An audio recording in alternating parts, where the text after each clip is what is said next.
تو کہتے ہیں جو بات اللہ نے تم پر ظاہر فرمائی ہے وہ تم اس کو اس لیے بتائے دیتے ہو کہ قیامت کے دن اسی کے حوالے سے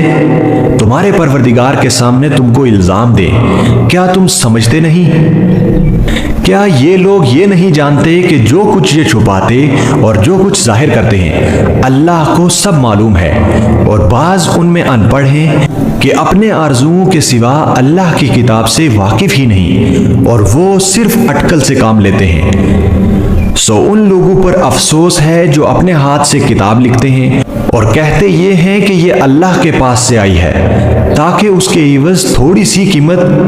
یعنی دنیاوی منفعت حاصل کریں۔ سو ان پر افسوس ہے اس لیے کہ بے اصل باتیں اپنے ہاتھ سے لکھتے ہیں،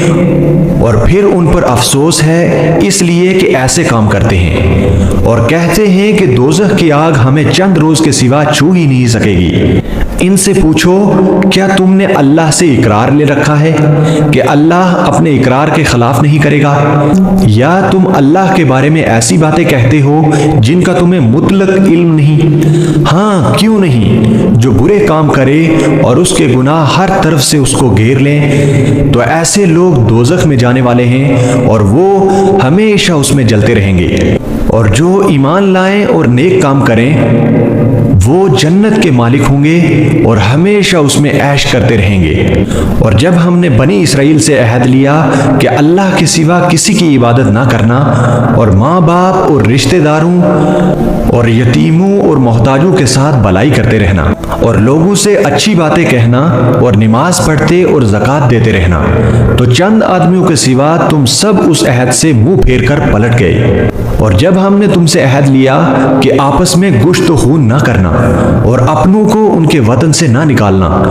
تو تم نے اقرار کر لیا اور تم اس بات کو مانتے بھی ہو،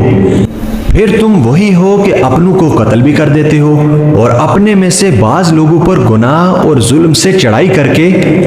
انہیں وطن سے نکال بھی دیتے ہو، اور اگر وہ تمہارے پاس قید ہو کر آئیں تو بدلہ دے کر ان کو چھڑا بھی لیتے ہو، حالانکہ ان کا نکال دینا ہی تم پر حرام تھا۔ یہ کیا بات ہے کہ تم کتاب اللہ کے بعض احکام کو تو مانتے ہو اور بعض سے انکار کیے دیتے ہو؟ تو جو تم میں سے ایسی حرکت کریں ان کی سزا اس کے سوا اور کیا ہو سکتی ہے کہ دنیا کی زندگی میں تو رسوائی ہو اور قیامت کے دن سخت سے سخت عذاب میں ڈال دیے جائیں۔ اور جو کام تم کرتے ہو اللہ ان سے غافل نہیں۔ یہ وہ لوگ ہیں جنہوں نے آخرت کے بدلے دنیا کی زندگی خریدی، سو نہ تو ان سے عذاب ہی ہلکا کیا جائے گا اور نہ ان کو اور طرح کی مدد ملے گی۔